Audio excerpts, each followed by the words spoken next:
Like, if anyone thinks this gap between LEC and LCS is going to in any way be bridged, it's the opposite. It's going to get really, really bad for LCS. Because look what SK did to go from a team that last year was like barely relevant in the summer to a team that, listen, wasn't great this spring, but now has got to here. They did two key moves. Ignore the Genax one. That's one move, certainly, because Sakura was underwhelming. But they brought in Limit. Now, people didn't notice that because the team did so badly, but he certainly showed some potential, I thought, in the spring split for his first spring split. Yep. Then you bring in now Zazie, and he's already standing up as well as a mid lane in Europe. So the power that European teams are going to have now is people are really, every time your team can't be a playoff team, you may as well just gamble and go for the hot prospect. There's almost no downside to it. You're already a bad team, so why not bring in these people? Because as we're seeing, like, Zazie doesn't have to be Caps. The point is he could be way better than about 1 million recycled mids that we could all think of picking up, the Icas of the world, you know. So it's like, in that scenario, like, I think this approach, this is why I think LEC is going to be amazing the next few years, because there's really no excuse to be like what Schalke is, basically. Every other team, in theory, should be able to, even if it's just gambling on a guy who wasn't being LEC, there should be opportunities for everyone to have a competitive squad. Yeah, I definitely agree with that. There's a couple things we can go to from there, but one thing that stands out to me is, I mean, we have a player here that played in the regional league system fairly recently. So in 2018, you're part of Mad Lions. People don't remember the team. That was the team. I believe Warleb was on it, and it was was with Selfmade and Nemesis. And that obviously you have three players that did pretty well in the LEC. I mean, Nemesis, you know, we're not going to go into it right now, but so far, I mean, he's had a decent showing in the LEC. He's had the best results of all the ones that have been in the league. Yeah, of course. Yeah, okay. So, but I mean, you played in that system. So how is the regional league system? Because a lot of us from NA, we just have no idea how competitive the regional league system is. Do you guys have facilities? Like, how are the team houses? Like, how does that actually like feel as a player? I mean, I can't speak for other teams, but when we were playing there in 2018, we had like a pretty good gaming house. Mm-hmm. And even the league system was like best of two. I believe it was 2 best of 2s actually against each team, because there were 8 teams at that point, if I remember correctly. So you actually played like pretty decent amount of games, and some games in the split were actually like head to head. So you played like in the LEC studio against some certain teams. So it kind of gave you like experience playing on stage, right? And the finals and everything was also in arenas with like, you know, a lot of people, I don't know, 2K people, stuff like this. All of this together, I think it's actually very good for a regional league in 2018, right? Like, I don't think Korean Challenger, for example, has this, right? No. And so I think it's a very big factor. It's actually one funny info is in 2018 summer, the 4 teams that were in playoffs, in Spanish teams, all of the players, it was like me, Zaze, Karzi, Labro, Selfmade, Nemesis, Razork, and Jaskla. And all of these players ended up going into LEC in the 2 years, I think. Sure. I think actually it wasn't Mystics. And Danik as well, yeah. So, like, that's an insane amount, right? There we go. I've got a question for you, right? Because your team particularly obviously was dominant, but a lot of the teams that are the best in the Spanish league tend to do well in, like, the EU Masters type tournaments or have had success. So because I don't follow all the leagues themselves, I just tend to watch EU Masters. I thought that meant the Spanish league was supposed to be one of the best leagues, but I've heard from people it's apparently not even considered that good. And, like, your team was just the dominant ones. It's only like the elite teams that are the really good ones. Like, people say it's actually some of the other regions that are considered better. Was it like that back then? I think back then we had a lot of, like, it was us, Movistar, and Giants in summer. I mean, Kif was also pretty decent, but in like spring, I believe it was kind of only us, because Movistar was running like a weird 10-man roster thing that didn't really work out. But I think after 2018, when all of these players left, or most of us, like the Mad Lions players left, and then they got like a subpar roster, I think after that, the level went down a lot. But I think in 2018, it was very high, to be honest. I mean, it makes sense. Like, if 20 players leave your league for LEC, like, of course your league is going to diminish in skill. Like, yeah. I mean, I can say that back then we did scream LEC teams, and our results were like 50-50, I think, overall. So I could see that our level was pretty decent back then. Yeah. I mean, when you compare that to NA Challenger Series and like Academy and all the stuff we have over here, it's so pathetic, like for us, because I mean, when you're talking about your league, if that many new players are moving up to LEC, that means that you have fresh talent coming in. Whereas like if you look at our finals, right, our Academy finals, we have five like former LCS players that actually were like starters on teams for a significant margin of their career. Just like, for example, like Inori was in the finals. You had Anda who got like I think a split or 2 splits even. He was at Worlds, I think, as well, right? Yeah, he went to Worlds. He's actually the player. The fun fact, they always love throwing this at you every single fucking broadcast, so I'll just say it here. But he actually has the highest kill game at Worlds of like all time, which was like I think a Talia game that he played. He just absolutely popped off. But it didn't matter. It was like versus like a Taiwanese team or something. Oh, thanks for ruining that record. Yeah. It's not fake or anything. It's fucking and 1 game for 100 checks. Thieves. But then the other two players, the other players I'm going to mention, Definitely, who spent 1.5 years in LCS, and then Matt, who spent I don't even know how many years. I think 3 years in LCS. 2017 with TL, 2016 with TL, and then 2018 with Golden Guardians. So like we just don't have that hype for our region, and I think that's like one of the things that people are trying to fix here. I mean, we have a bunch of people setting up these amateur tournaments and things like that, but it just doesn't seem to have like the same effect. Like these players don't actually have hype. Like I remember before people even came into the league, like Selfmade already had hype, and I don't know if that was part because he was L9 or whatever, and you know he was kind of like famous online for that, but people just wanted to see him play already, and no players that come into he's also carrying Crowny and Nemesis and Whirlip, so to be fair, like, it must have been fucking good. Yeah, true. But to be fair, like I remember, because right before we all left Midlands, I think we played a tournament. Either it was like absolute end of November or start of December, and we had to play with Kanani, who's strategic coach now in SK. We had to play with him support because Falco, the other support, got sick like 2 days before, or like a couple of days before. And that tournament, when it was already known that Nemesis would join, everybody was watching, and Nemesis got the pentakill, and so they're all, both of them were pretty hyped, I would say, before joining. Yeah, I remember. Yeah, it was a Cassidon pentakill, wasn't it? Yeah, it was playing Cassidon. I remember actually watching that game. Yep. Oh yeah, I remember that game. I remember that series was not so fun. It was a long game, wasn't it? It was like I remember the pentakill happened at like 5-6 items or something.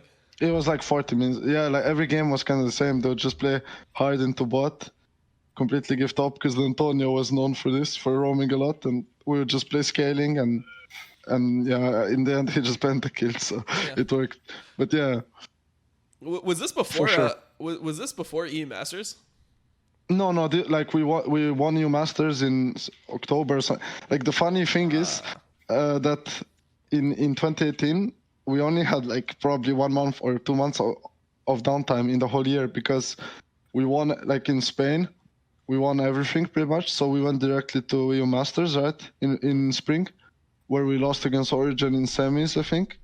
Which it should have been the finals anyway, right? But yeah, of course. So that was the we lost them there. Team. Yeah, that team we should have. Yeah, I think could have went to 5 games actually, but in finals. But anyway, so then we had that, and then we had like a few weeks off, and the management wanted us to come early, so in summer, and then I think in summer we were from May to October. I think we were there all the time.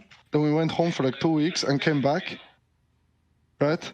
And then we came back for like another month and a half to prepare for this last tournament. So we had like no downtime. And I mean, it's obviously, you can look at it both ways. For me, it was very fun because I was like very hungry, obviously, to compete. And we played so many like best of 5s, best of 1s against different teams, group stages, different formats. So I think it gives you like really a lot of experience. We even went to like a random Portuguese tournament in summer where we played. So it really gives you like an opportunity to show, right? And then it was just straight into. I think that's great. Straight into LEC. Right after that. Basically, it's kind of like how the Counter-Strike circuit is. You just go to loads of tournaments. And so the key thing is, like I always say, the thing I always think sucks about people who come from solo queue into like an LCS or LEC team is you can't know until you're in the playoffs if that guy's just going to fall apart completely. He's never been there before, you know. If you played like 10 lands with the guy, you get a sense for how they're going to be. They get a chance to get prepared. Like you say, some of the tournaments, if you go like a big tournament in Portugal or Spain, it might have like a real live viewing audience that you might have to go in front of a crowd on a stage. So listen, it ain't at Worlds, but at the same time, it's better than nothing, certainly. Yeah, for example, I mean, even the Spanish crowds for like the LANs were huge. Like I remember they even had like 40K viewers for like there were so many Spanish fans back then because of Ibai and all of this. It was very nice. And actually, yeah, like in summer we ended up being fourth in regular season, but then when it came to playoffs, we ended up like winning all of it, and it kind of showed, right, that like it doesn't matter how you do in best of ones, best of twos, because we were dropping games to a lot of obviously bad teams, I guess I can say, not so good teams. But then we ended up getting Kanani halfway through summer. That helped us a lot. So yeah, it's like the season was insanely long. Like I remember being there in May, and then it went on for May, June, July, August, and was still LVP. You know, this is almost 4 months because there was a small break, but there's really a lot of games to show yourself. E-Masters, and then E-Masters. Yeah, E-Masters was very nice to play too, and then a small break, and then another tournament with all the Spanish teams again, where you play in front of live crowd again. So it's like really a lot of screaming and everything. But I found it very fun personally. Yeah. Was the compensation anything? Did you get paid anything? Was it like 1-2K or something like that? The tournament, yeah, there was a bit of a prize pool, but it was mostly just to like show, I think it was decent. It wasn't like insane, but it was pretty decent. Yep. But obviously we didn't really play for that, right? We just wanted to so then play as much. So then after that tournament, or after your stay in LVP, the Spanish League, you ended up going straight to SK, and like SK Gaming picked on most of that roster, and Nemesis ended up going to Fnatic. How did you feel like entering LEC? Did you think that you guys were gonna like play super well? Did you think that your team was super slept on? Obviously, you guys made playoffs that split. We were fifth. Yeah. So like, how did you feel about your team coming into LEC? Did you have like a lot of faith that you guys would be able to perform? Or was it still like nerves? I mean, I knew that Oscar can be very good because I screamed. Self-made, right? Yeah, who is it? Okay. Yeah. We don't know the name. Self-made. Yeah. Self-made. Yeah. That's what I call him. Anyway, self-made. Yeah. And I mean, I kind of knew the Dreams to support a bit because we screamed against them a bit, but I wasn't like super hyped for it. I was just a new support, I guess. And then I knew Pyrion from SKT, right? Who I knew he subbed in Faker. He was like decent, played Orianna a lot and control mids and stuff like this. And I mean, the Worley pickup was last second, and they were choosing between him and someone else. And then me and they kind of took him because he played with me and Selfmade, but I kind of knew that he wouldn't be that insane in LEC. Yep. He would probably be decent if he worked hard. So I knew the team would be mainly me and Selfmade pretty much. And it did end up being that year, in my opinion.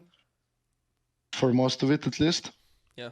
So I knew from scrims that year that we are like LEC level, So I was just wanted to play with a support, because not to be rude, but Falco, who was my support in Mad Lions, right? He ended up being coach later. He wasn't LEC level, right?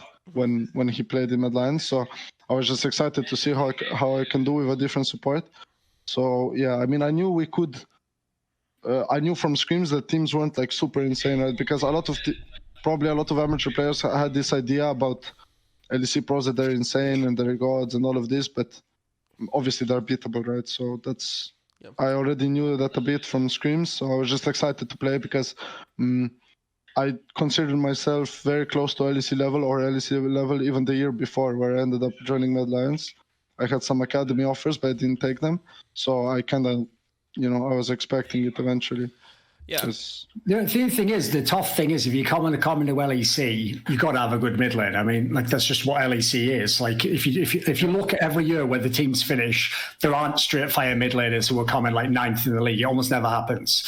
So, what do you think the issues were with Pyrion? Because at times in spring, actually, he looked all right at times. He looked like, he's actually doing better than you'd probably expect. But There's a reason why he's not in the team and in the league anymore. So what do you think the issues were?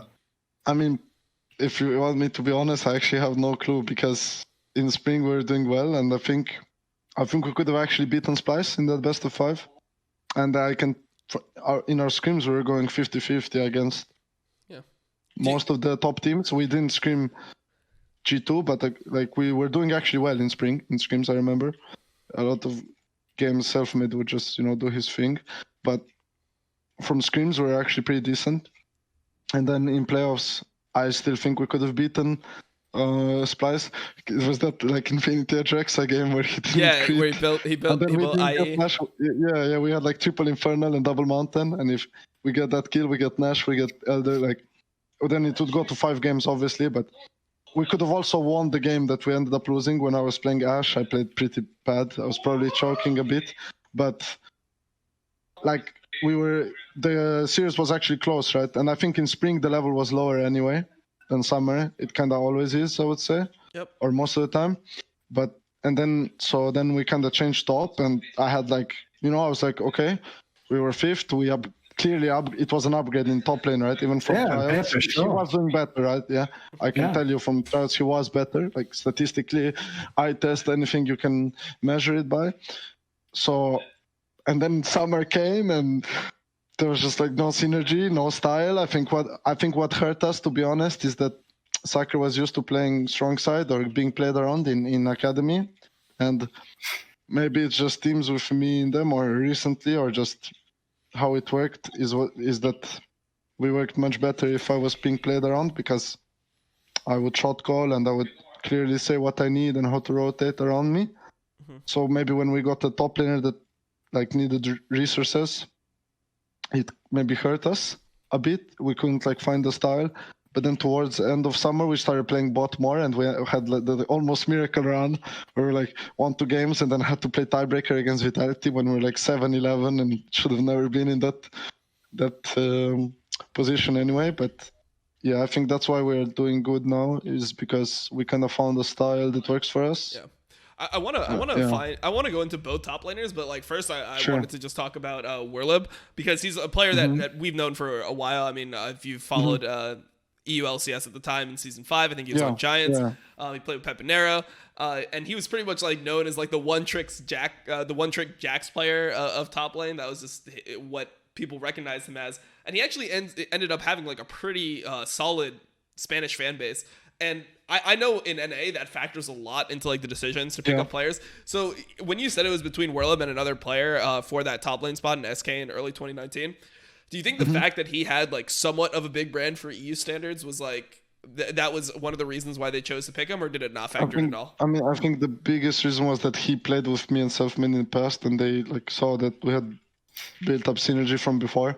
I think that helped, because I don't know how much I can say more, but I'm sure that helped, because obviously it does help if you know each other from before, and I think that did help in the decision, because a lot of times synergy does help, right? Especially if you're like a rookie team, and like Mad Lions, they all played with each other. Like Orome and Karzi played together, Kif, and stuff like this. I think this, and Shadow and Kaiser also, right? In Mouse. So I think this does help, especially for rookie teams. So probably that's the reason, Yeah. And then I guess the other person that we can go to is Sakura, and the way, so I didn't watch much regional leagues, so I'm not sure like if this is actually factually accurate, but I the way that people talked to me about Sakura was that he was like this good ranged top laner. Like he played like Mage's top, he played like Jace top. He was also on the National League team of SK. That was the other thing. So exactly. So he got MVP of the EU Masters because he was he was flame horizoning, like, I don't know, he played against Dandan, right? Mrs. Dandan in finals, and he was 100 CS up with Jace into Vlad in the games. Like, and he was playing well, like you couldn't deny it, right? He looked good. It was very logical for SK to try out him. So then probably he just didn't. He's a very nice guy and everything, and friend, but probably he just didn't like adapt to the change well, or I don't know what exactly. Obviously, I can't know the real reason, but maybe he just didn't adapt to the change in environment or the change in competition. But yeah, he was known for a range shot, played a cannon, Jace. Yeah, stuff like this, for sure. I mean, let's be real, though. Like, the problem is the one position in League of Legends, you cannot have a one-dimensional style in his top lane because you don't get to choose what champions are played there. Like, you have to literally be Khan or the Shy level talent if you just want to pick anything you want. And even those guys, when they hit a slump, look really bad. So I would say if you want to be like a hard carry top, there's a reason why, like that Flame Horizon thing, there's a reason Flame doesn't do that anymore because you can't play that style every single split. So unfortunately, I think that was just an example of where, like, I think the logic at the time was people thought that, like, oh, well, they've still got self-made, so maybe then, like, they can just get top lane rolling every game, but, like, it never happened in LEC, did it? Like, it was kind of like you just call it like a non-starter. It just never even got going at the beginning, really.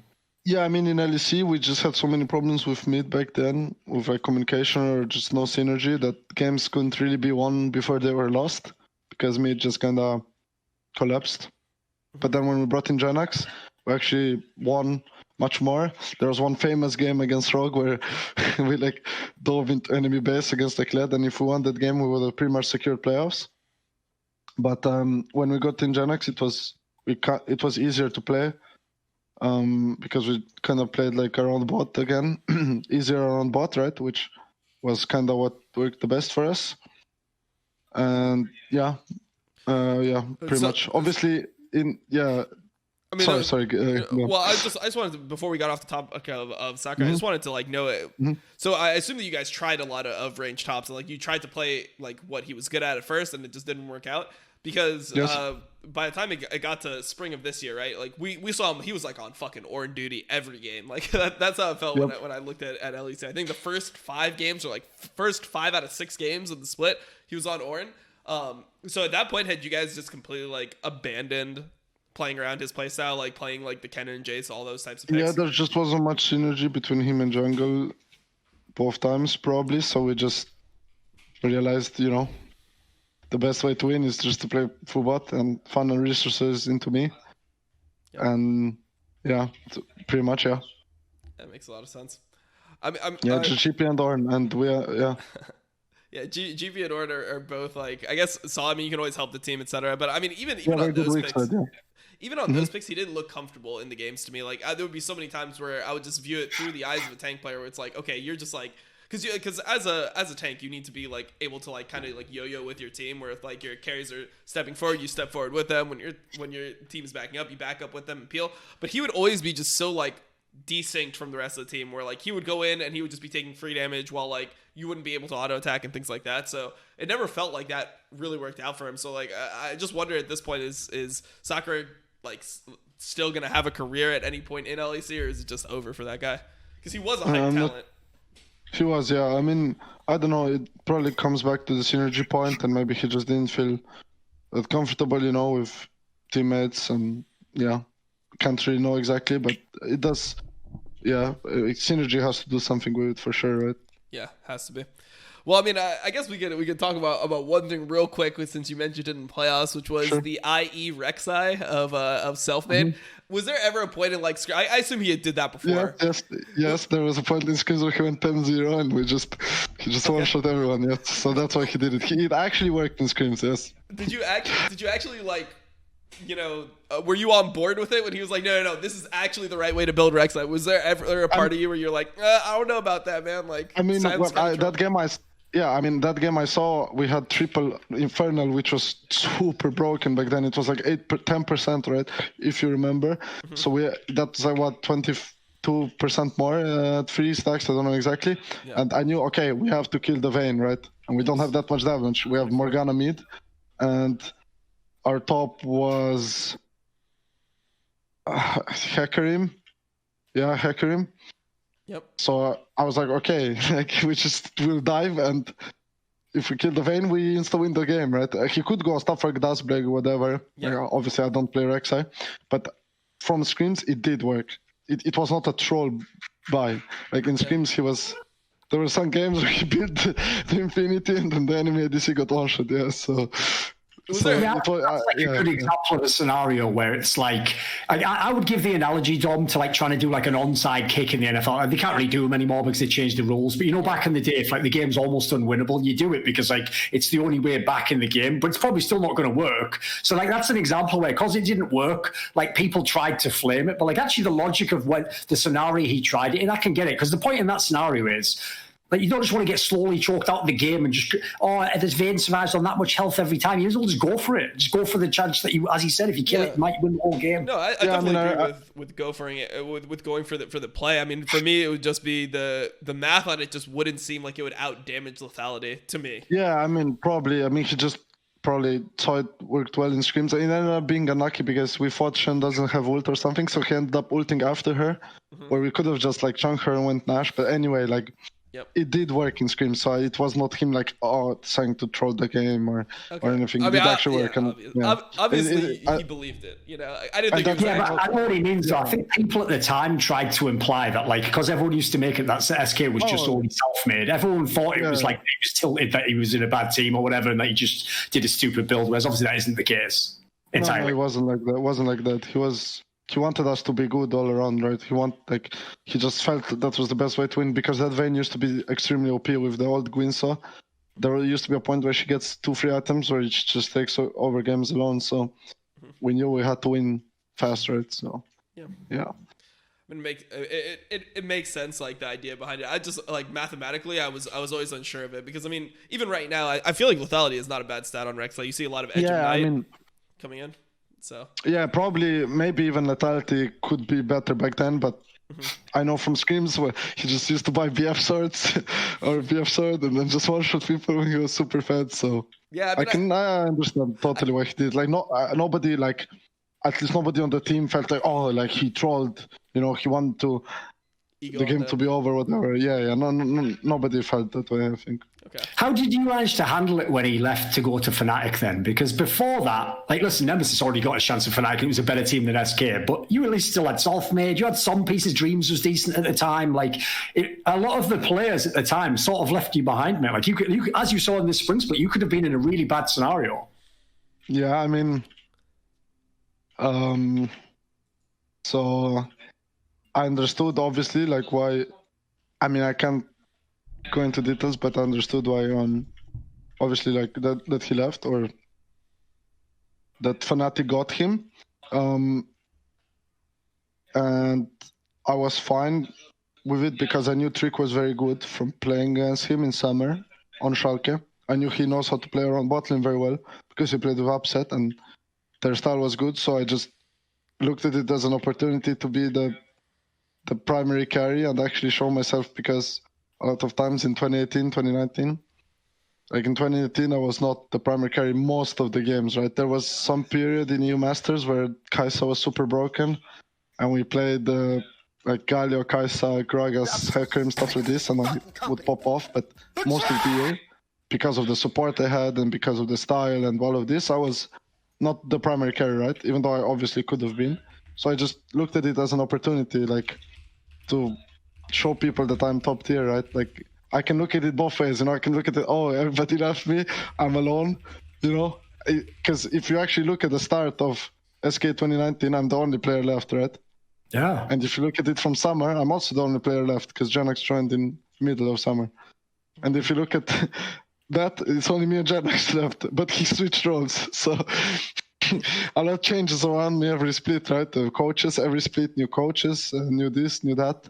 So it is a bit bizarre, yeah.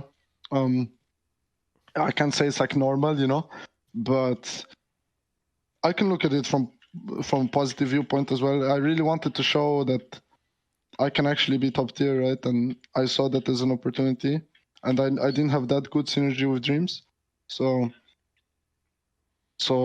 then I asked for a change or whatever, and then we ended up going with Limit.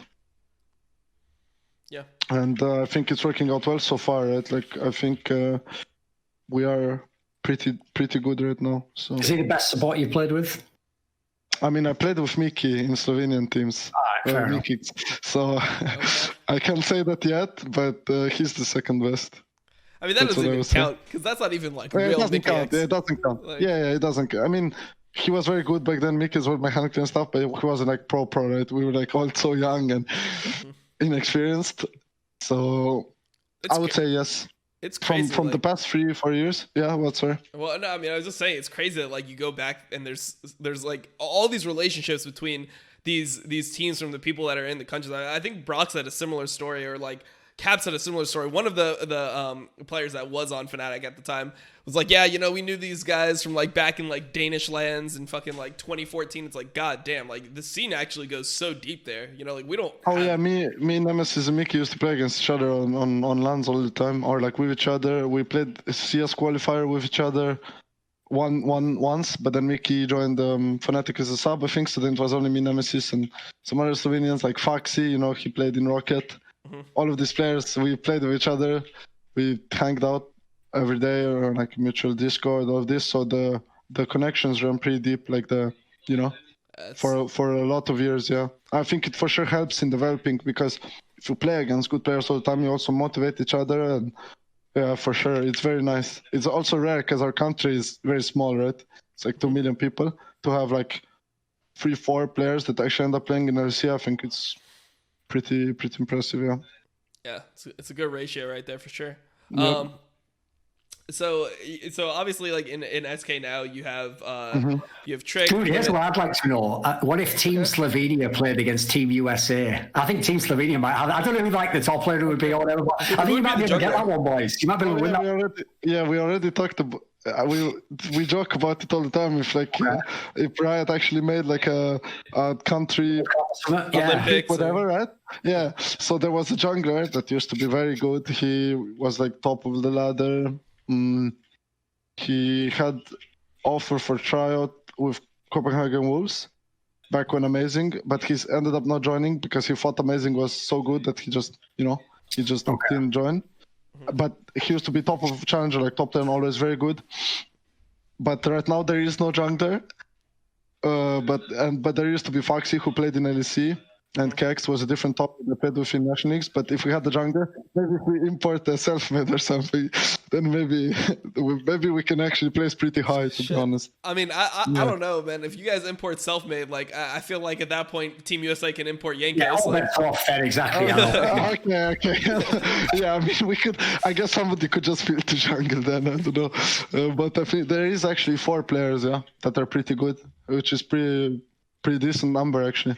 Yeah, I mean, it's not even just like slouch players. I mean, obviously, like Mickey X is probably the best support in the West, period. Yeah. And then Nemesis, like, I mean, we could talk about him a little bit here, but at his peak, you know, I thought there was a point in last year in summer where I considered him the second best mid behind Caps. But yeah, let's fucking get into it. I mean, the people have waited long enough. Sure. He's like Nemesis, obviously having a bad split so far. This split, you know, it's been rough for him. I know that you're good friends with him, etc. Yes.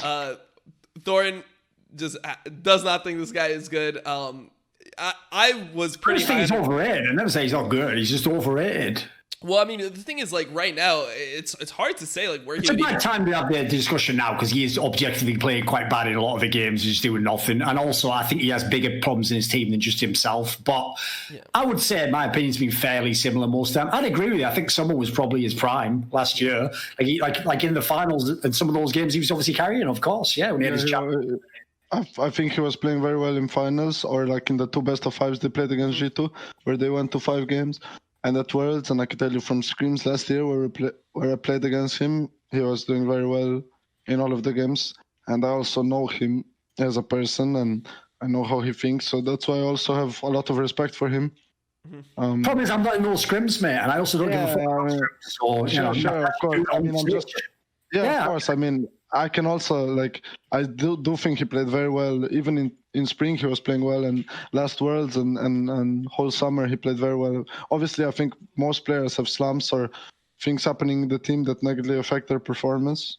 But I'm 100% sure that by the end of summer, or like even in the next weeks or whatever, he will do good. Like I believe in him. Yeah. Here's what we'll do. I'll have to obviously drive this conversation, Dom. We're never going to get to any of the actual points because I told you, no one comes at me. No one comes at me. So all I'll say is this, right? First things first, right? You know this champion ocean he has. Looks like the Sahara Desert to me, mate. Like, I've never seen these champions. Listen, I've said this, I've already coined this phrase years ago in League of Legends. The ability to lock a champion in Champion Select is not the same as the ability to play a champion. When people say to play a champion, they mean you're good on it. And when they say good, they don't just mean you could, like for example, I don't quote like Froggen playing Echo in fucking solo queue and go, you can play as Echo. It's like, unless he can do it in the LCS, I don't care. That's not count. We saw it in the LCS too, but yeah. Yeah, I mean... yeah, but the point we're making exactly is like just locking it in isn't the same as playing it. So it's all well and good saying that you play it. First of all, it is almost undeniable that Fnatic has had draft problems around Nemesis and Reckless the entire time they've both been in the team. That is always the pinch in the draft that everyone attacks, and that has nearly always cost them in terms of how they've built their comps. That's why nearly every Fnatic team that him and Reckless have been in are Band-Aid teams, where you go, right, these are the tiny champion pools I have to make for my mid and ADC, and everyone else has to work around that. And that means as a result, Hylissang sometimes just gets on whatever the fuck, the jungler has to play whatever, top laner Bwipo just like, I think they almost like rely on the fact that Bwipo actually can play a million champions just to have weird drafts where they can get what they need. So like, what do you think on that angle? Because that's the angle that I always see LS argue. It's like, no, this guy has loads of champions against a champion ocean. But I don't see it in the LCS though. Okay, I agree, but it can also be the reason. I mean, the fact that they play some of these champs so well can also be a reason they beat some teams or get advantages against some teams, right? Like precisely this fact. And also, I agree with like, in the end, every team needs to have a style, and every team cannot accommodate every champion from a player, right? Yes, players need to fulfill certain roles, right? In teams, and maybe for them, some of the champs they want to play, they just don't work because of 50 different reasons. I don't know how they work. I haven't, you know. Think about this. If you like a little thought exercise, because you know better than we do. I've not seen these scrims, right? If he was on a totally different style of team, I mean, you pick whatever you want. Make it a real team G2 if you want, or he's just on a different team with different teammates. Would he play different champions than the one he plays now? Like, would he carry on different champions? I think he could, yeah. Do you have any good examples of like something that he'd be sick on? Oh, wait there a second. Someone's just come in the room. Probably don't need to do a show. Yeah. Sorry. Sorry. Somebody, yeah. Is that limit? Like stuff he'd carry on. Can you repeat? If he could carry on. As usual, the sport's off doing something else on the map, then just fucking waltzes back in lane and thinks he knows what's going on. That is actually true. No, what I'm asking is, if he was in a different type of team, are there champions that we don't see from Nemesis now that he would carry on? Like, do you have some good examples of some that he is like off stage, he's strong on, but we don't get to see in LEC? I think there would be some. Yeah, I'm not gonna say specifics, right? Because I can't. But I think there would be some. But I think, yeah, obviously in this team he has a specific style that works the best for them because of the other players. Team fights. So, yeah. So like he has like a very like a jungler that does a lot of like very creative, right? And that's why they work well with each other and all of this. So I do think that he could, on different teams, he could carry with different champs. Yes. Yeah, I mean, there's always problems that they have there too with Fnatic. Like one of the main reasons why I feel like they were so weak in the finals versus G2 was the Syndra ban that's forced against them. Like, so they have to ban Syndra when they're blue side, which no other team has to do, because like Syndra normally is not like this champion where it can lane mid into everything, but there are counters. But they could never flex it. They never could flex the Syndra. So like, because Reckless can't play the champion, it's super hard for them to actually pick it up because like it's locked into mid lane the second that they draft it. So I think I mean, people lose like priority there. They did end up playing it now, right? But obviously like every team has like in a perfect world where everyone could play everything to an extremely good level, then you would never need to like change your draft, right? But every player has different strengths, so you kind of have to always take this into account, right? Like, there's also a certain way we draft to accommodate to our strengths or to cover our weaknesses or all of this, right? So it just depends. There's always a trade-off in draft. Obviously, if every team could be, I don't know, Samsung White or SKT in Season 5, or even FPX had an insane amount of band-aids, right? They were blind picking GP every game because their top lane had to be weak side, right? So every team obviously has to recognize which style works the best for them, and I've got a question for you. Right, your style of play, you're known to be pretty aggressive. Like when you go in, you're pretty decisive in what you do. Yeah. Wouldn't you say that's a weakness of Nemesis? It seems like he's always in two minds as to whether to go for a fight or not. He often backs out of them. No, I think just the way their players are, some of them are very decisive, so you do, or the decisive, some of them are very like headstrong crazy. or whatever, crazy, yeah. So you also need some that balance this out, right? So maybe that's why he plays like this. Because we do see it, right? Like every time they do voice comms, it feels like you have Hilly you have Hilly and Bwippo, like, all right, like it looks like a good fight. It's like a 2v5 or some shit. They're like, no, we can take this. Like, let's turn. Like, let's go in. And then you just hear Nemesis and Reckless the whole time, just like, okay, back up. Like, it's good already. Like, just make sure you don't fight. Just run away. Like, I feels like he's almost been conditioned to be that guy because he plays with Hylissang and Bwippo. And if he doesn't, if he isn't that guy, then you're just gonna have your team just running it down every single time that you see another like champion on the map. So yeah, I mean, I think it's good to have a mix of players, right? But obviously you need to find like a good balance and all of this. Of course. Yeah, so, I mean, one thing that I wanted to just like talk about was just his play this split, because specifically he looks like really uncomfortable. We've seen like a couple of the TF games where he's just making really uncharacteristic decisions. Nemesis here, obviously, that we're talking about, where he like there was a TF fight where they're playing versus Mad Lions. He walks into Dragon Pit, has to burn his own flashes out of the pit, and then ults back into the fight and insta-dies. Like, it just seems like individually he's not playing as well as he was before. Like, do you just attribute that to just a slump, or do you think that is just because of like team communication things? Like, how do you see? I mean, it can be both, right? I can't know exactly. Like, it's probably a mix of both. For example, I don't know, the last game they played against G2, there's like, he covered the dive with Galio, but then they just end up chasing randomly into G2 and end up trading 3-for-1, where he did his job. I can imagine that was not his call, right? But they just go for it. I don't know who called it. I'm not blaming anyone. Oh, it's probably Hylissang or Bwippo, I would assume. Yeah, so they end up trading badly, so then he falls behind in a matchup that's not so good, then he ends up falling behind more, then, Caps like carries the map, and people obviously blame him for it, but they don't understand that League is a snowbally game against teams like G2. If you make a mistake, then you're gonna be screwed pretty much. So I think it's a mix of both. I can't know exactly, but I am sure he will pick it up eventually. Thing is, though, to me, that's exactly the reason. It's like a Nemesis and, to a lesser degree, a Reckless problem as well, but it's also a Fnatic problem in terms of their style. I think the reason why most people don't properly fuck with Fnatic, like, even though in theory their players should be as good as G2s, and in theory their teams should be as good as G2s. Like, every split, they always get some games off them and look like they're going to compete. But the reason why, I think, in my opinion, it's not just that G2 wins. The reason why G2 is way more popular is because G2 have insane mental resilience. They can be behind in a game and they don't even have to take the first chance to get back in the game. You just give these guys 2 or 3 chances and they will get back in the game. Whereas Fnatic, half the reason why the Band-Aids in that team were like accelerate the game from super early on is because no one believed in them. Like, if you look at them, they don't look like they're actually like a 5-man unit when they're behind in a game. They look like they do that shit which I hate, which is when players look like they're looking for a way out. Like, how do I get out of this game without like looking as bad as I could if I lose? Like, I'm going to lose, but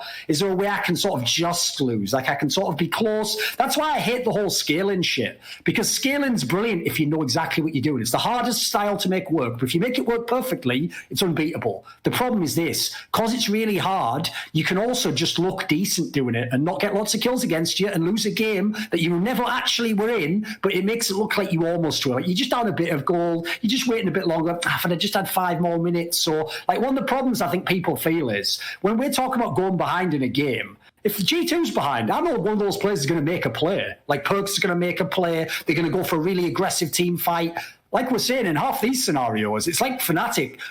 Bwippo and Hylissang have to beg these guys to do some fights if they're not like completely ahead and it's not an obvious fight. So I think a lot of people can't fuck with that attitude. Like, people generally, it sounds harsh, people hate people who break under pressure, basically. It's because this, it's not like it makes you a bad person, but there's a weakness that I think people get turned off by. I know I do. If you can make it work, it's amazing. Like, if you can just play from behind in a very safe manner, but I think sometimes people use the excuse of like scaling or playing safe just to not actually have to put their balls out on the table and go for something. Yeah, I mean, I see that, but then I also see like the other side of it where it's almost like it's just not calculated sometimes when they feel like, oh shit, we need to be aggressive, like we're behind, we need to be aggressive, because you'll see some games out of like Blippo where it's like, damn, you're just like, you're running down the whole game by yourself. Like, so the Zach game comes to mind where he played like the Zach and Orin matchup, gets solo kill, or like I think he loses both sides of it, and it just seems like, okay, when you see G2, even though they do go for those aggressive plays, it feels like they're more calculated about like, okay, we're giving up this dragon, and like once we hit this item spike, this is our best chance, we're gonna go for it now.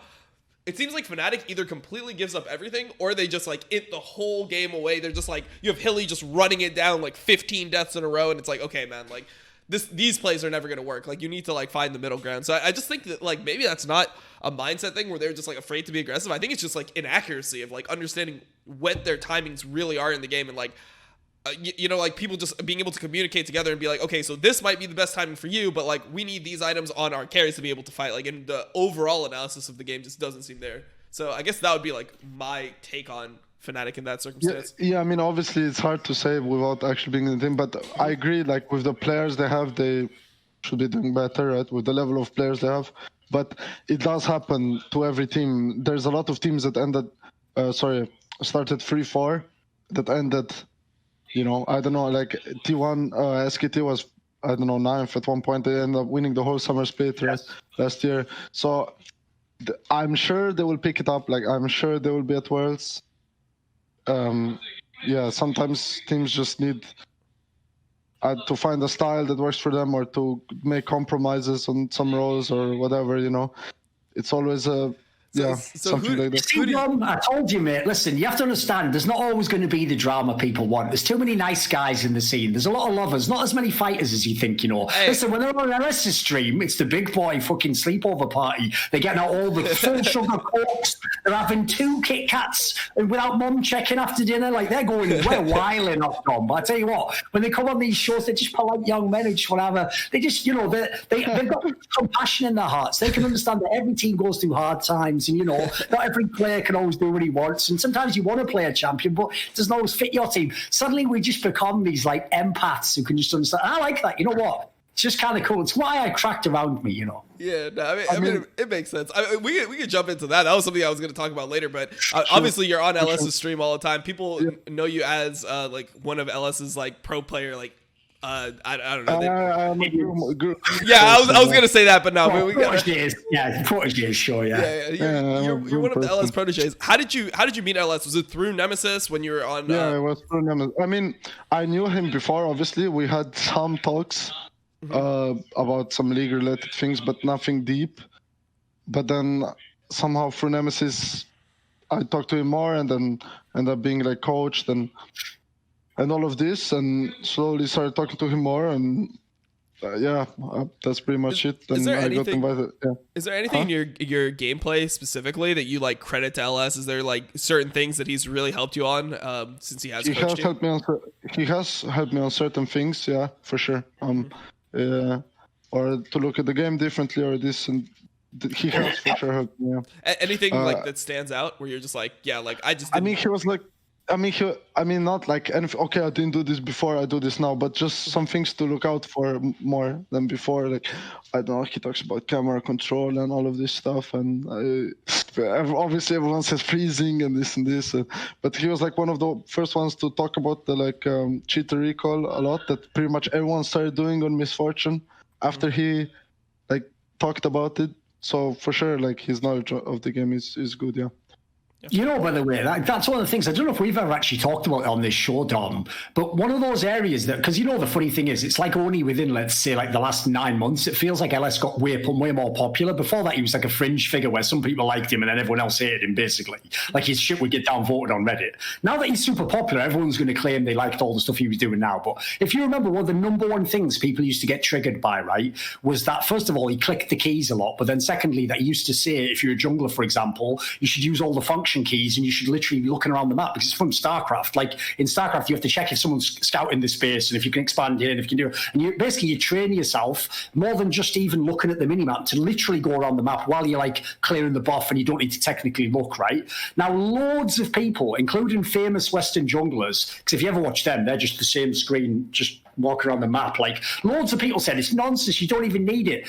Dude, I've seen so many amazing Korean junglers who do that 24/7. Like, if that would either have to be the craziest conspiracy that they're just pretending it does something, or it does something, and the difference is Westerners don't need to because everyone's not doing it. And I think actually would help. I want to know your thoughts on Dom as a jungler. Have you ever tried it? I don't use F keys, but I do look at lanes. So I use spacebar to just like center myself on my camera, but I just click lanes to look at them. Like, I don't know if I lose that much by doing it, because sometimes I don't want my camera to, because when you use the F keys, your camera is centered on the champion that so like if you press like F1, it's going to be like on your top laner, F2 it's going to be on your mid laner, F3 AD carry, F4 support. And sometimes I don't want to look directly at the like I want to look like kind of in the middle of the lane where like, so I just feel like I can do it better like that, but I'm not sure. Like, I haven't really like drilled the F keys where I was like super comfortable with them to the point where, you know, I was like, okay, I can just choose between either. I just always thought that being able to just like click a lane is enough. Like, I don't think that,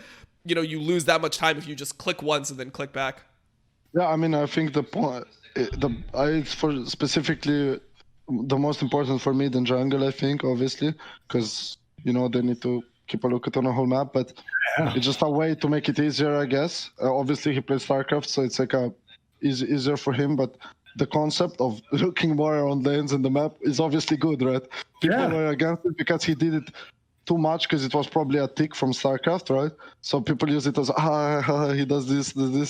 But yeah, for sure it's good, because a lot of top tier players do it in China and Korea, if you look at their POVs. So. Yeah. No, I agree with that. The real irony is, I think it's even more effective in solo queue, because obviously in your team could just say information to you. In solo queue, why people like Faker do 24/7 is they don't want to just go, I can roam now and just leave. They only roam if the lane makes sense. Like, the wave's going to be there, I can do kill pressure. They don't just roam for no reason. Like, they have to know exactly what's going on with everyone else on the team on the map. That's why the motherfuckers like Aptor can just like force accounts to the top of solo queue, because they're basically like not shot calling, because they're not talking to anyone, but they're essentially trying to view the whole map like they were the shot caller. Yeah, I agree. I think that's a good example of one of those things where people dismiss it, because here's the thing: at their level in gold or whatever, they don't think it's worth putting in the time to do that, and they don't think it'd improve much. But they don't get, like, the people I look down on are the pro players who don't even do that. Like, you're saying that, Dom. I guarantee you right now, me and you go get all the LCS junglers, and a bunch of them don't even watch the lanes while they jungle. Yeah, I mean, there's definitely, or if they do watch the lanes, they don't watch the lanes enough. I think try to understand the matchup or whatever, and whether wave's pushing. Yeah, but half of them don't. I mean, the one criticism I would have for LS though, like, is a lot of times when I see him like spam the F keys or something, like, I feel like he just does it so fast you can't actually gain information for it. Like, he'll just like spam like all of the F keys. For that. Maybe Crowley's going to say this. I've never actually heard him say this, but believe it or not, right? This might sound strange, but the reason why it's possible to actually learn to speed read, and you actually can read what is written there, is because what you have to train yourself is, when you were a little kid and you were reading one word and you had to study on the word, you look at each individual word, right? With your eyes, you go, the cat jumped over the dog. What actually happens is your eyes don't need to do that. Like, as you're looking at the beginning of the sentence, your eye actually already is reading the rest of the sentence. It's part of the reason why you can do it very fluidly, because you have peripheral vision. So basically, speed reading, what you actually learn to do is keep your eyes in the middle of the page, and you learn to just sort of like very briefly move it, and just like you scan and read the information, right? And it's a technique, but over time you learn it. So what I would suggest is, what he's doing is you don't try to literally like go to that and then look at it all. You try to go, and your mind learns to take like a screenshot sort of, and then you just sort of your brain will just pick up what's going on. That might sound complicated, but it's real. I believe it's real anyway. Did you have a different point? I know. I mean, probably if you understand enough about the, like, obviously you can see, okay, the wave is next to my bot lane tower. I can gank in 30 seconds. It's gonna be frozen, blah blah. So I mean, I'm sure, like, because Faker also does it like 1, 2, 3, 1, like super fast from one lane to the other. He's obviously probably very good at like reading situations very fast, right? He knows how to read when a lane can be roamed on. So I guess it's just, they're probably trained for it, and they can see instantly they can read lane states very well, right? That's what I'm trying to say. I just yeah, feel that's like, the other thing. What I was basically saying there is you're not looking at the whole screen when you're looking. You're looking at just at the wave, or you're looking at just the exactly. Or the you're looking at one thing specifically. So, like, I know what you mean, Dom. Like, put it this way: I'm sure LS himself would admit this. Like, the whole reason he did that thing with the poker chips is it was a tick. Yeah, of course. And obviously, listen, one thing he did actually take from StarCraft that is only like minorly useful in League is the reason in StarCraft you also spam the keys at the beginning is so you're sort of like revved up with your APM so that when the battle starts, you're already going. Like, think of it like doing a race. If you could do a race where you have to start from nothing and run, or you get to start as you already had a run up, like you run 10 meters and then I just say go after you're already running. You'd go way faster on the second one, obviously. So the logic is in StarCraft, you want to just be at top speed immediately in case you even need to fight a scout. But in League, obviously, that doesn't really matter. Like half the game, you are just like stood in the lane. You're not really doing that. So I will say that's obviously like, it's not fake. It's just he's exaggerated it, obviously. Yeah. I mean, it's definitely a point. So and it's annoying if you don't like clacking keyboards, obviously, and if someone's a fucking mechanical like brown keys keyboard or whatever, like it's going to drive you mad, isn't it? I just like I don't know. For me, just as a jungler, I feel like there's so many like things. Like, okay, so I'll look at one thing in a lane, right? But then I feel like situations are so dynamic, right? Like when you're playing League, it can be okay, the wave's in a good spot to dive, and then like you have to like look back and it's like, oh, okay, did they take a poor trade? It's still diveable. Like summoners, like I feel like there's so many factors that it's hard to just like instantly glance and get that much and get like perfect I think it's information. the most bullshit role that everyone doesn't have voice comms in. It's got to be maybe in the modern day also support, but I'd say jungle definitely, because like the idea you can just type to people and just set up ganks is like you're just praying that your two brains work vaguely the same way. Well, like if you had voice comms, it'd be so much easier to set shit up. I think. I mean, you can't even type to people because every jungler gets chat restricted in their first like 20 games anyway. So it's actually just not even viable. Anyway, true. But let's jump to a different topic here. Crowny obviously watches a lot of LCS because he's on LS's stream. Obviously, LCS is worse than LEC. Everyone fucking knows that has eyes that watches it. We're not going to like debate that point. But are there any specific players that you really like watching in LCS where you're like, this is like a fucking talent right here? Like, do you watch Blabber and you're like, oh, this motherfucker's like good? Is there anyone that you really like? Yeah, I mean, obviously that's very good, but the player that I really respect is Sven. Sven?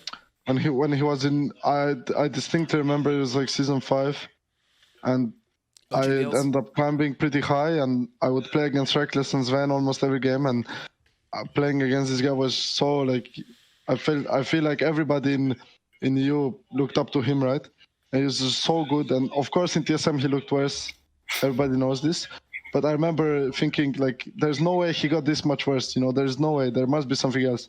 To see him do this well is actually very nice because he's very, very nice. Obviously, I talk to him sometimes. I can't say I talk to him much, but he's very.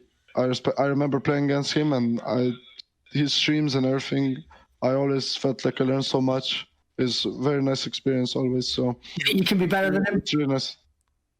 Sure, eventually, yeah. Like we give you some prime mythies, so in your case that'd have to be like Mickey X, Hillsang or something, and then you.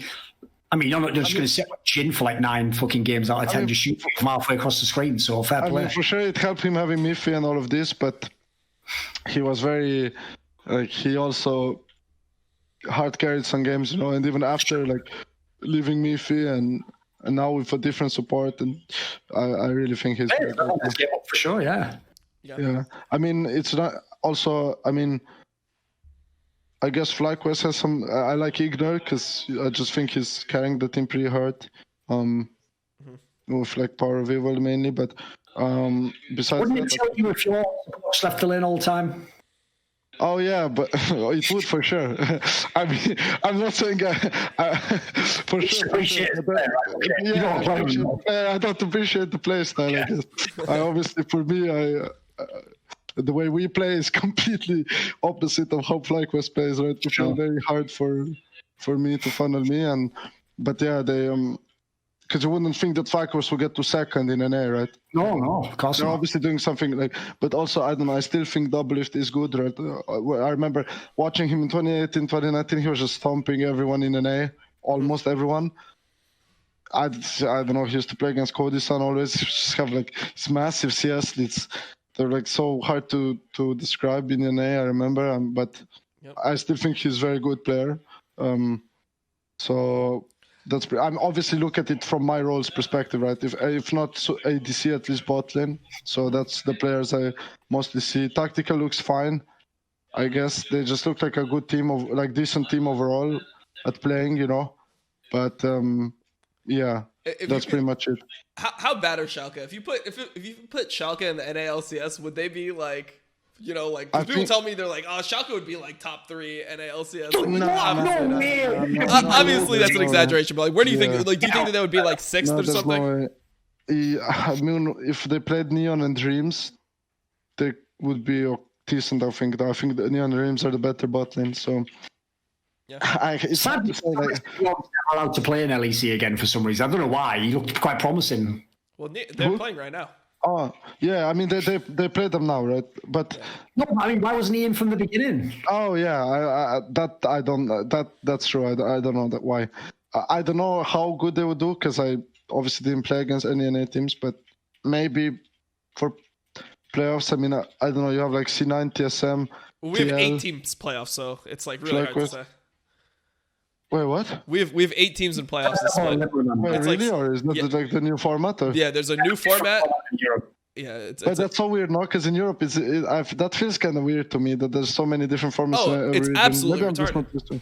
Yeah, it makes no sense. It makes no fucking sense. Especially because you qualify to a world championship using different formats. How does that make any sense? Yeah, that's a bit weird. Because like in EU, I know now there's no gauntlet, right? So like the final standing in playoffs is who gets. Yeah, so that's also a bit weird, but I've got a question. Yeah, sure.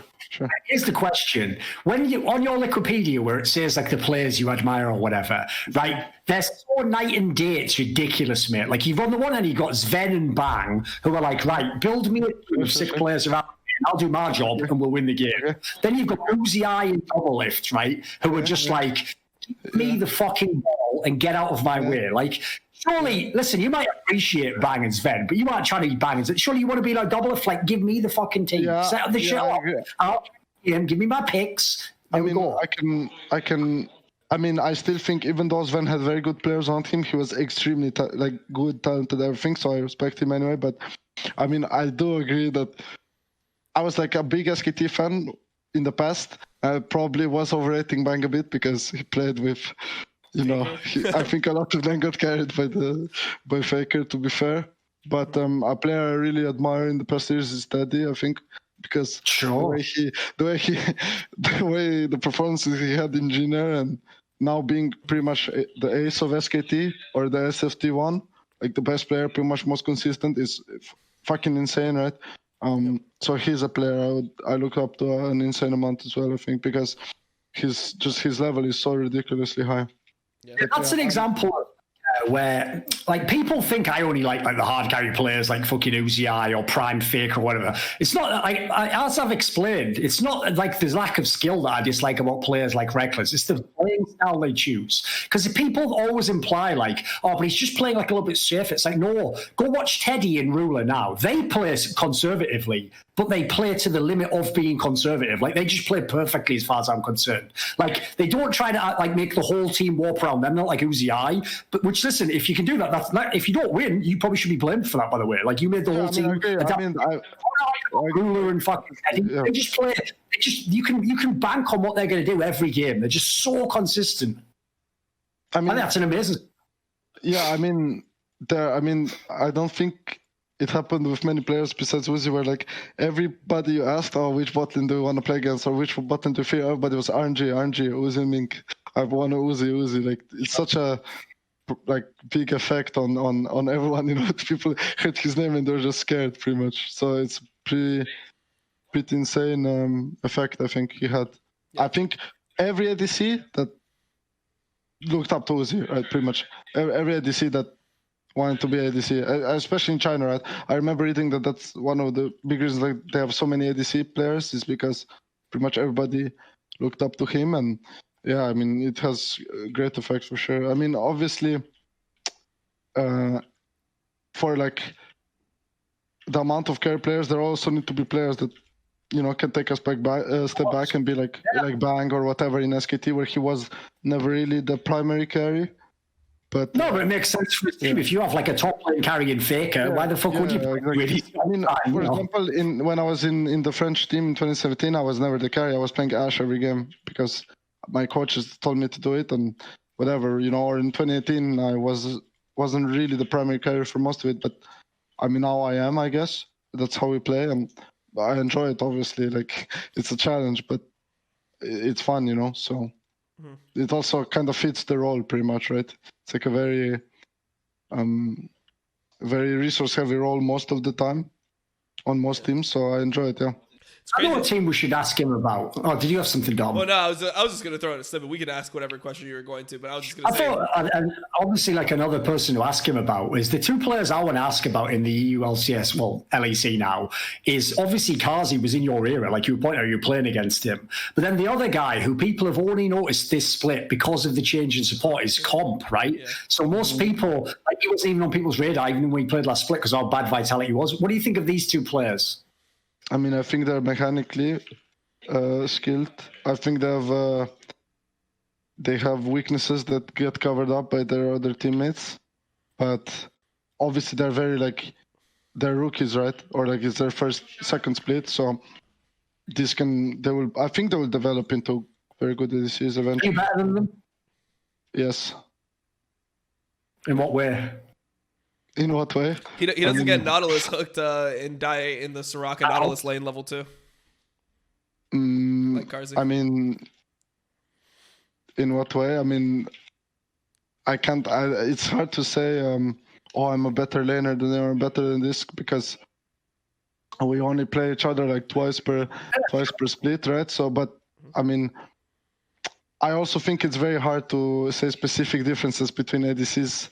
Because like the meta is so, for example, Spring, how can I say, I'm so much better than this guy at Misfortune? Like my cheat recall is 2 seconds faster or what? Like, it's so hard to say differences, But I think on champions, like, I mean, Aphelios is also a champ that's kind of, hard to. I feel like this is one of the only champs where if the champ pops off, everybody says 200 years instead of saying, this guy smurfed it, right? But I think my Ezreal is among the best in EU for sure. So, yeah, and I don't know. I think they have like their teams are obviously very good, right? But I still think they're very good players. Yeah, but obviously I have to believe in myself, right? That I'm better. Otherwise, there's no point. Like. Why am I playing if I think, this guy is better than me, he'll beat me for sure. I just play to lose or whatever. I have to believe in myself. Well, so I'd say this split, like what I've seen you have over them is just consistency. Like, I mean, yeah, we've just seen bad deaths from kha'zix that when you're on a team like Bad Lions where it's winning, people forget that, like, in the Fnatic game, how hard they got shit on in lane. They got shit stomped by that Soraka. I mean, what he has like the highest death share of all ADCs. 2 splits in a row. It's obviously he plays very aggressive, very skill checky. They're very good at fighting. Obviously their bot lane is very good, both of them. Like they're a very good bot lane, 2v2 and all of this from playing against them. But obviously he has weaknesses. Like I don't tendency to get caught, blah blah. But generally these things are rookie. So I judge harshly on that though. Like when I look at AD carries, like I think of course every death is like 3 deaths, right? Yep. Yeah, every ADC death is like 3 normal or something like that. I mean, obviously not.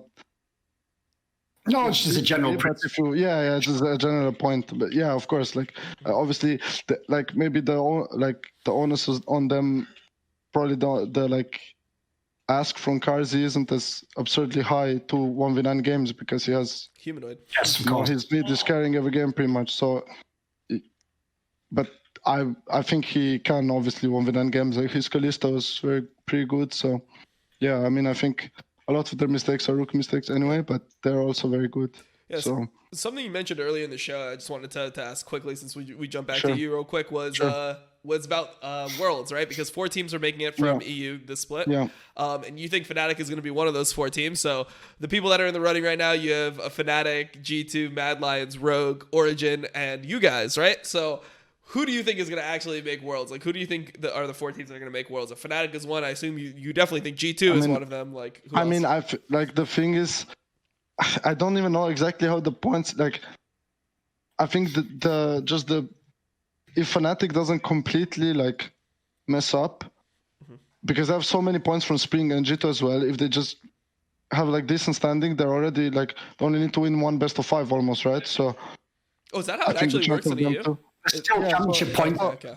Yeah, so the championship points give you a playoff seed, and then you only need to win one best of 5, then you're in the Worlds. So I can see both of these teams winning one best of 5 and making. The point is they want seeds in the playoffs, so they'll probably have they're probably at least going to be like, as he says, like one series away from Worlds. It's such an absolute clusterfuck, like with the systems.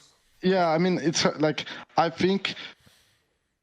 Like, I'm not gonna say, yeah, we're gonna make Worlds, we'll do this. Like, I think we have a chance if we keep improving and keep playing well. But EU is stacked. Like, you have Rogue, Mad, Fnatic, Origin, G2, even Vitality, all of this, like Excel. You know, every team is taking games off each other. XL, all right, you lost me. You lost me on XL. Yeah, I'll take all the other ones. I mean, yeah, let's say 8, like around 8, 7. You know, that's a lot of teams that can beat each other. So in the end, it just matters how well you hold up through patch changes and through like the 2-week break will matter a lot, because a team like Fnatic can look completely different after 2 weeks, right? Yeah. They can fix most of their problems and then just start winning everything. So yeah, right, it's very hard to call. So let's limit this a little bit down. Okay. Let's say that like Mad Lions, Fnatic, G2 end up making it, or like your team potentially will exclude it. Let's go down to like Rogue versus Origin. Which team do you think has higher chance to make it? Origin. Damn, that's actually the opposite of what I expected. Why? Oh, really? I mean, I just value their players very highly. I mean, to be fair, he's a fucking acolyte of LS. He has to believe in scaling, doesn't he? So in the end, as long as these stay true to the faith, they will all be delivered. We'll all hit 5. Actually, I mean, to me, it's when I look at players, I think Alfari is extremely good. Upset is very good. He thinks Upset's better than Hansama, that's why. Yeah, he's. I think he's. Yeah, I think Alfari is better than Finn, and then, I mean, you're not worried about the mid gap there. Like Larson has been kind of. I think like he's playing.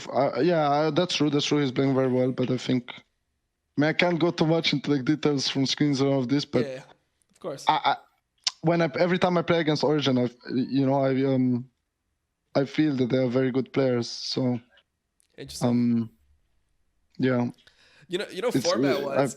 Like it's harder. Yeah, just talking about both leagues. I mean, format wise, I think it's so ridiculous that NA is the team that has the 8 playoff seeds and EU's only got 6. Yeah. Because like we have like only like 2 decent. We have like 4 teams that might be decent right now, right? But like, how does that even work then? Who does the 8th team play? Do they just play? I think it's like it's because we have double elimination or whatever. I think that they just get like seeded into like a lower bracket pretty much, and then they play like the loser of like the 4-5 whatever, and yeah. Like they play one best of 5, they lose it, they're out. But I mean, if you think about like what type of team is going to get 8th in NA, right? So CLG is doing a little bit better this split. The worst 3 teams we have right now currently: 100 Thieves, Dignitas, and Immortals. One of those teams gets to fucking play in playoffs. Like that is just completely like insane to me. Also, to me, just makes the regular split even more worthless. Yeah, because so now, worthless. We know maybe one of those teams just does a miracle run from 8th to like I probably don't win it, but let's say they make semis. Let's say they make top 4. Then what was the point in the split? Just to not be the 9th or 10th worst team. That doesn't feel like it's kind of a point to it, you know. Like when you guys remember when you guys made playoffs by like 1 game or whatever it was in that first split. I bet that was like super hype. Think how exciting that must have been. Wasn't it like 1 match that you made it by or something? Who us or sorry? 2019. Last year in spring. Both splits we played tiebreak. We ended up going like 2-0 last week and playing tiebreak. You were fighting for something. Yeah. I mean for sure, because China has 8 teams in playoffs and they have 16 teams and their teams are very good. So you know, if you like compare that to NA, I mean it's a bit weird. I've never heard of like 8 teams out of 10 playoffs. I've never actually seen that format like anywhere. To be fair, as the original LCS, where it was 8 teams and 6 teams made the playoffs, it was just as stupid back then, if you remember, Dom. Yeah, it was pretty dumb. But I mean, this is obviously percentage-wise, this is even more egregious now because it's like 80% of the teams instead of 75, whatever. But even besides for that, I mean, if you look at the teams we have right now, you have 2 teams that are 1-5, 1 team that's 0-6. We're a third of the way through the season. Let's just triple their numbers. So that means that we're going to get a team that potentially is 3-15 in playoffs. Like they've like earned the right to compete for a championship.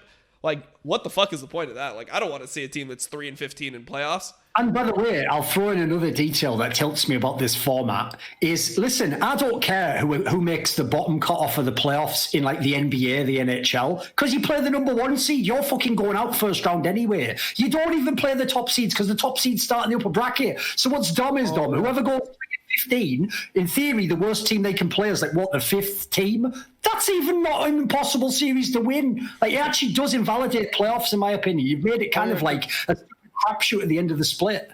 Because in NBA, like it's like 8 teams or something, but the first seed plays the AF seed, right? You got skip. So in 1 and 8. Yeah, so in NA, the top seeds get buys, or like in most leagues, like, they're always start from the upper bracket. Yeah, that's a big difference. Yeah, of course. Yeah. So basically, we're rewarding the team, as you said, for winning 3 games, maybe. I mean, I guess that's the most NA thing ever, in like participation award. Like, oh, you got 3 games, Jimmy. Well, in some ways, you're just as good as Cloud9. Give him the trophy. I mean, yeah, it's a bit weird. Like I really think this split of EU will be very it's like nice to see. It's very fun to play in splits like this. Yeah. Where you feel like the competition is actually high, like the bot lane level and all of this very high. It's actually very nice. Yeah, I mean, you have like 9 teams that are reasonable. The only team that I think would say is dog shit is like Schalke. I mean, the ADC level is high as well, you know. So We have a really good ADC pool in Europe now, I think, yeah. Okay. Yeah, it's pretty nice, yeah. I mean, what is even the weakest pool of like? What was the weakest lane in EU right now? Would it be top lane? I'm starting to think. I think it would probably be top lane because you have people. Let's have a look. Probably is. You have like Finn, Arome, like those are like the people on the top teams.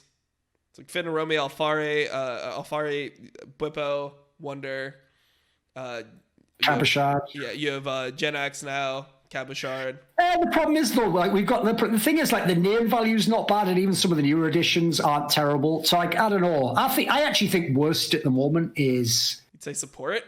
I mean, it's got to be. I'm not top hating, support. but I think it's support. I think it's support. You think your supports are just weak in EU comparative? I mean, I think Limit and Kaiser are like, you know, they're very good. Or like Labro as well as rookie. They all came this year, you know. Yeah. So, and they're like pretty good, all of them, I think. Mm-hmm. I think especially Limit, like for Labro it's a bit too early to say, but I think Limit and Kaiser have made cases for them to be top level, Torre, right? Norskaren. Yeah, but he's like what I mean. I mean, I think he's decent, but I think he's been here for a while. What I mean is like the players that came in, like they were not. None of them were here last year, right? Mm-hmm. So, Yes. so like the level last year was for sure. Yeah. The level last year was, I think support wasn't so high compared to the other ones. For sure. I think jungle is straight fire in Europe right now. I think that's one of the stronger roles. Yeah, I mean, I like a lot of the young players. I mean, obviously, Inspired Shadow are technically like rookies this split, but I mean, those are like that's like the future. You can like see them as young or like, you know, not that's veterans of the league. Yeah, the future pretty much, or self-made as well. Yeah, self-made too. I mean, for sure, you yeah, compare for that sure. to like, I mean, our junglers are so goddamn old here. I mean, myself included, but I don't know playing LCS. But just in general, our jungler are the people that play fucking jungle are just old. I mean, here. the youngest one is Blabber, right? Or like yeah. Yep, pretty much. Pretty much. Yeah, I mean, besides for him, besides for Blabber, I mean, like you think about the other junglers. I mean, Contracts is back in instead of Meteos, but we had Meteos, we had Xmithy, we have just a bunch of like old. Yeah. Oh, yeah. I mean, there's, for example, in the net, there's some like new ADCs. There's like Johnson and Tactical, you know. We have a couple. It's not completely. There is some actually ADCs like the most new player role. I feel like in NA. I feel like there comes like at least one per year. That's okay. Yeah, the main problem that we have has always been like a historic problem is our mid lane pool is just almost non-existent. There's no mids. Yeah, we have literally zero mids in NA, and it's actually crazy. There's like none. Yep. I mean, the thing is, the people that do look promising just never get a chance for some reason in LCS. So like we've had people that have came in. I mean, and been in the Yusui was always hyped, right? I remember like Yusui used to be hyped years ago, and he never like really. He's in academy right now. He's academy mid for TL. I know. Ablaze Olive is another player that played a lot. he's just like Hardsuck Academy. Insanity was Hardsuck Academy for 2-3 years. Like our young mids, they never get chances, and instead we give. And that's like people think I've been overly hard on Ica and Ryoma. Or Aka. You would do the same if they were from NA, I'm pretty sure. Well, that's my whole point is like I would rather see our NA people that have talent instead of like these imports. Like there's no way that Ika could have been a promising player, right? He spent 3 years in like the French league, was in LCS 1 year before that, EU LCS 1 year before that. It's like if you've been a pro for 4 years and you're still like Hardsuck Academy, like why do you get a job over a promising rookie? Like that just doesn't make sense to me. But also, cry me a motherfucking river trying to make it that any criticism of you is like abuse and bullying. No, the people who say you're just not a good player and you shouldn't be in the league are not bullying you. Like, if some totally other account that's not us says kill yourself, like, why is that our fault? Isn't it? It's the wackest excuse ever. Like, that guy landed more shots on Twitter than he did the entire fucking split. Sit down. If you want to actually be good, do it in the server. I always say this. You can try and play defense as a pro. If you're good at it, it can be very effective. But the ultimate thing is, here's the stupid thing about the roles in esports. Here's how it works. The people who talk, we always get the last word. We can always come back against what you ever say. So you can't beat us in talking. But you know what we cannot beat you in what you do in the server. Like, if Reckless wins the fucking world championship, I can't say he didn't win worlds. It's a fact. He would be a world champion. I could, even if I try to downplay it, like, but you weren't one of the best world champions. He can just be like, but I'm a world champion. See ya. Like, he wins that one, didn't he? Like, that's the thing. Each of us have our power in a different area. So it's like when you try to go on the other guy's domain and start talking shit, it actually is about as stupid as if I started just talking about like 1v1 in Nemesis in the game. Like, what would the point be? You look like a fool when you do it. So I agree. Like, that whole angle, like, the problem I had with moves like that is sometimes NA doesn't even try these players. Like, how did Golden Glue get 50 fucking starting spots? He was never going to be a top pro. I don't get it. It's like right now in FlyQuest, right? I'm impressed that Mashmi's doing a pretty decent job. But is he really the future of your team? Are you going to go to Worlds with Mashmi and get like a top 4 placing at it? Probably not. So to me, it's like, I would just try it, whether, like, remember, Tactical wouldn't even be in LCS right now if it wasn't for Double F's bullshit and the Lenovo stuff. Yeah, like fucking, it's probably the same with Johnson if Dig had no money left, right, Dom? I'm sure they would have gotten fucking Sneaky or something stupid, right? So like, it's like they're not even trying the few players they have. And then when they do, they waste their time on like Golden Blue's an example of someone who's like not bad, but he hasn't got the upsides. I don't get the moves myself. Like, I'd rather gamble on the rookie guy, have him fail completely. Sure, maybe I get fired, but at least I had a lottery ticket. It could win. Fucking Golden Glue's like a scratcher. The best case scenario, win $2, paid $1. Sick. Mm-hmm. Oh, brilliant. Well, I mean, I'd assume that the players that get the, like, I can't imagine that Ica had one LEC offer. Like, even the shittiest team was not going to take him. So it's like, I feel like the thing that people lose in the whole talk is it's not literally Ica and Ryoma versus Golden Glue and Demonte, and it's like, who's better? Like, let's fucking compare. Yeah. It's about the imports. Like, when you're Ica or Ryoma, you are in the tier of like Jensen. Are you better than Jensen? Are you better than Power of Evil? Are you like, if you're not better than those fucking guys, if you're not better than Jizuke right now, if you're not competing against those guys, like, you don't deserve to fucking be in the league. Like, that's your actual competition. Like, we can find this way, players. If you have Ica, that means now you have to have all tech, whereas you could have had Demonte and fucking Neon, and you would already be in a way better position than you are now. So that's the point Dom's making as well, is that they have, in the same way as it helps people like Dardoch where they're from NA and they have talent, because you don't have to use an import slot, it actually does have to count against you. And so I don't want to hear this bullshit of like, but Ryama's just from this region where they haven't really played much. It doesn't matter. He is literally treated by Riot as if he is Faker or Rookie. So you have to understand that is what you are doing. You are taking up a spot that could be not literally Faker or Rookies, they wouldn't join, but if they said yes, you could have had those players instead. So you have to judge them on that scale. You really do. I don't think it's even unfair. Like, this is another one of those areas where it's like, listen, I understand you don't want people sending you really horrible messages directly to your account. That's kind of fucked up and antisocial behavior no matter what. But the idea that you want to play as a professional, stand on a stage in front of 10,000 people screaming your name with T-shirts and stuff, but then nobody's allowed to go. Personally, I think you're rubbish at the game. It's like, would you grow up?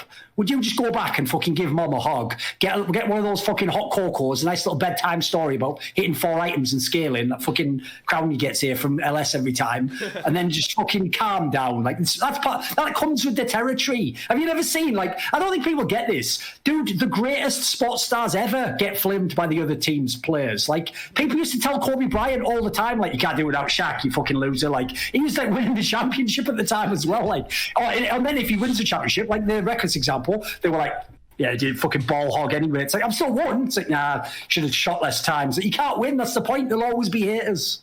Just grow up. It's part of the game. Yeah, I think it's important to have like people fucking make content and give opinions around like LCS, man. Like, think about, without having like crowding here. People wouldn't care as much, mate. I'm not joking if we didn't do shows like this. This is what people don't get. I got this years ago. Riot never did because they're so dense. All they can do is copy. Like, they can just see me have a shit and then try and imagine what meal I might have eaten to make that shit and then badly construct that meal. I think it was a sandwich and peanut butter. Wrong. It was actually a fucking casserole. But you close. That's what they try and do with like the dive. Or they're like, we're going to have euphoria. We're going to get edgy. Like, we're going to say, I think someone's sixth when he's actually fifth. Then he comes on the show. You hurt my feelings when you said I was sixth. Well, I'm really sorry about that. I apologize. I'm not. Like, they could do like a fake version of what we do. Because what we do is this, Tom. Everyone who follows American sports, if you follow the NFL, your team only plays once a week. So how do you keep yourself entertained for 6 days where the team not's playing? You read forums, you read the newspaper, you listen to the talking heads. I think the quarterback should be fired. No, actually, it's the offensive line isn't doing a good job. That's what gets you from Monday to Sunday. Like, if there wasn't that, if it was just on Sunday, half the time you'd go and get a fucking real hobby and just have a life and probably like work on yourself, get in shape or something, you know. You'd actually have a life. So if we want everyone to be no-lifers just watching LCS, we've got to entertain these chumps. We've got to keep bums in seats. Crowdy, I appreciate that rant. That's a fucking on-point rant. Crowdy, do you read Reddit at all? Like, do you like see post-match threads? Like, of course he does. I do though. You do? Yeah, sometimes, not always, but yeah. What's your opinion on like the League of Legends like subreddit and just like? I think they're I don't know. Their opinions are just so weird. Like they how they say regurgitate. They like hear something on the broadcast and they say, yeah, this matchup goes this way and does this, and then they like have narratives they hear from the broadcast or this, you know, and then they act like they know stuff about the game when most of the times it's just things they heard.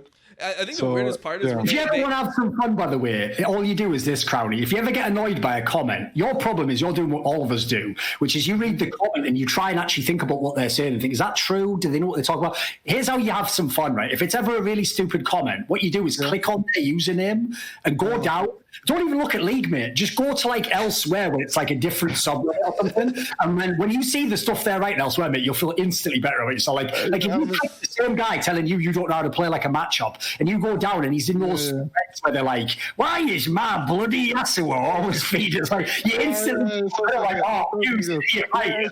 Fucking hell, that's good. Every time the funnest is when they're like, one guy said, this guy was so 1v9 on this team with AD carry, and then one guy said, yeah, this is why I hate playing ADC in my silver games. It's like impossible to carry. It's like the most.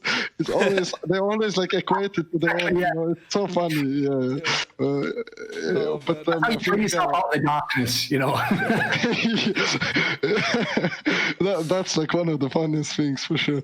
But I think most of the opinions are very like, I don't know, they just hear it somewhere, then they keep repeating the ever. And obviously, the thing that people don't like, I mean, they probably don't understand it. They just don't say it, that the opinions fans have are like, they get an opinion from 5% of gameplay because, no, I don't know, 5%. You play 2 games per week and you scream, I don't know, 5 per day, plus Summer Circle, this, VOD review, everything. And they only see that 10% or whatever. And they get all of their opinions of that 10%.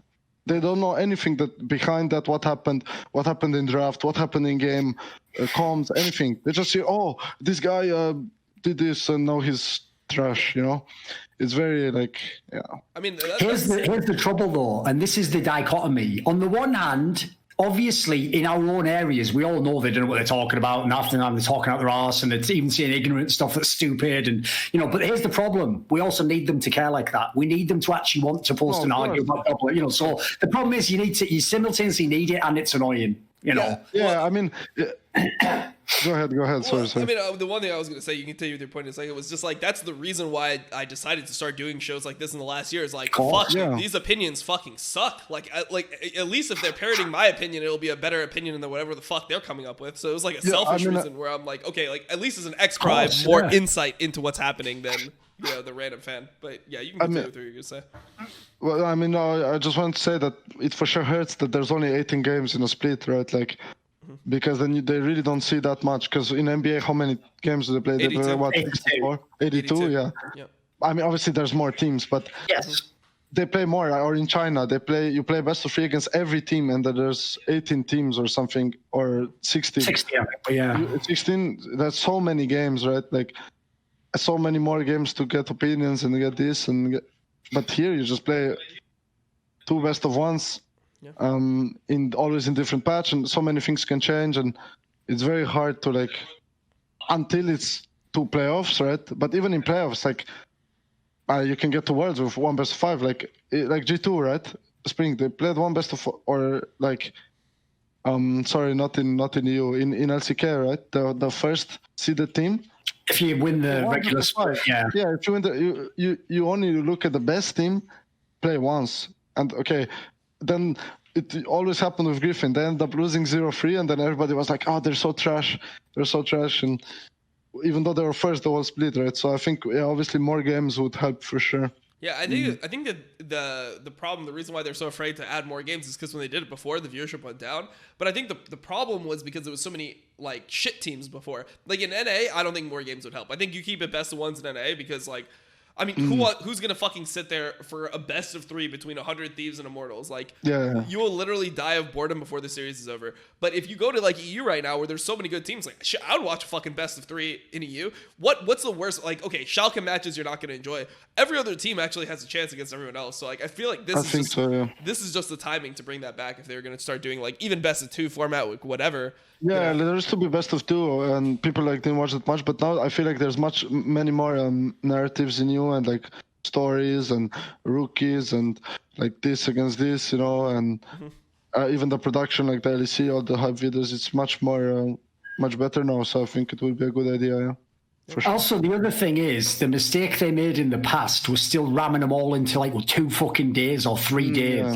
They should do it like LCK style. You use the whole week up, and 1 week you play 3 times, 1 week you play 1 time. So it's not like you can't get practice in. You have your periods, and the same as in real sports. You have your back-to-backs in the NBA, but you also have a week where you play once. So I think it's just also like that's one of the things Riot always does that I hate is they do single-factor analysis. Like, oh, it was just best of 1s that made it not work. It's like, well, what was the structure? What was the broadcast like? How many days was it on? What time was the game shown? Like, how did you set the matches up? Like, obviously, the point is, if Schalke plays, you'd put that on the day that has the least viewership, wouldn't you? If Schalke plays XL, you'd put that on the rubbish day. If it's like fucking Fnatic G2, that'd be the one that's on Friday at 9 p.m. or something, Like, I think it could all figure itself out. But Riot is like classic for just thinking that they can just instantly figure out what's going on, whereas I think there's a lot more nuance. So I feel like eventually, if League's ever going to be a bigger game, it will have to, at the very minimum, LEC go to best of 3. It's just have to figure out how they do it, in my opinion. Because here's the thing, if you succeed, you'll be even more successful. You'll have even more. Remember, this, Dom. Nowadays, the number 1 metric in esports isn't concurrent viewers. It's total viewed hours, right? Hours.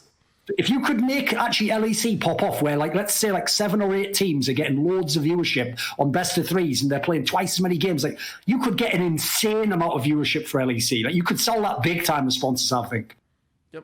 100% agree. I think that the main problem, like I said before, is just they tried it before and they missed the timing of it. Like they tried to do it too quickly. They missed the timing. It's too early, yeah. And now they're just scared of doing it again because they're like, shit. Like we saw how much like LCS declined from like LCS was kind of peaking in season 5, season 6, season 7. It kind of went down, and then now like EU is starting to bring it back up. I don't know how LCS is doing. They say they're getting more numbers. It doesn't feel like it, but maybe like with the YouTube split, it's doing better. Regardless, I think that like this is like a time where they need to at least look at LEC because I mean LCK, LPL already do it. They have great viewership. It's time for LEC to just be like more than 2 games a week. So definitely. I think for sure what the one says, like I think every player in you would want more games. Like I think everyone wants to play more on stage. So yeah, except for Schalke players. Yeah, I mean, I remember Alfari tweeting something about it at the start. I think towards the start about like there being like best of twos again or best of threes or something like that. I think every player wants to play more on stage. It just feels good, you know. I mean, Origin players definitely always want to play more. They won't fight the fucking game end, mate. they're the guys where it's like, dude, it's getting dark. Can we just go home? Yeah, I mean, that's the reasoning for it. That's why Alfari wants more games. It's just like, shit, like, Exactly. the whole reason, like, people just think that Origin isn't good at closing, but Origin actually just is that smart. They get the most exposure, most viewable minutes on their team for their sponsors. Like, that's the real move there. So, makes sense to me. Highest total viewing hours per week for a team. Yeah, exactly. Jesus. But yeah, I mean, I think it's been a pretty good episode so far. I normally just at this point we close it out and we just ask if there's anything that you haven't got to talk about that you wanted to talk about on the show, Crown Shot. Is there any topics that we missed or anything you thought we would talk about that we didn't? If not, we can just wrap it up here. But yeah, we always like to give the ball to you, so to speak, and let you have the floor. I mean, pretty much not anything specific. I just like to thank all the fans for even right now in chat, people are spamming like rat emotes. So it's also very nice to see them on the Riot streams, because obviously after spring, it did look pretty doomed. Like, how everything was going, but now it's looking up, obviously. So I'm grateful to all the support and thank you guys for inviting me. It was Definitely. quite fun. I always like talking about League, so yeah, I'd just like to thank you guys for inviting me, and thanks to all the fans. Yeah, definitely. I mean, you're a great guest. It was super talkative. We got to jump into a bunch of things. I think for me personally, the regional stuff at the beginning was really just enjoyable for me because I don't know anything about like how it is to be in one of those regional leagues since I'm from NA. So really enjoyed the conversation with you. Thank you for coming and spending your time with us today. And then thank you for all the fans that came out here, supported Crown Shot with all the rat emotes in chat, the why people happy is everything. And just came and watched the show. So I'll see you guys next week. Thank you guys for all being here. And we will have another episode of the Crackdown next Wednesday, most likely. Anyways, peace out, guys. Later. Thank you. Bye.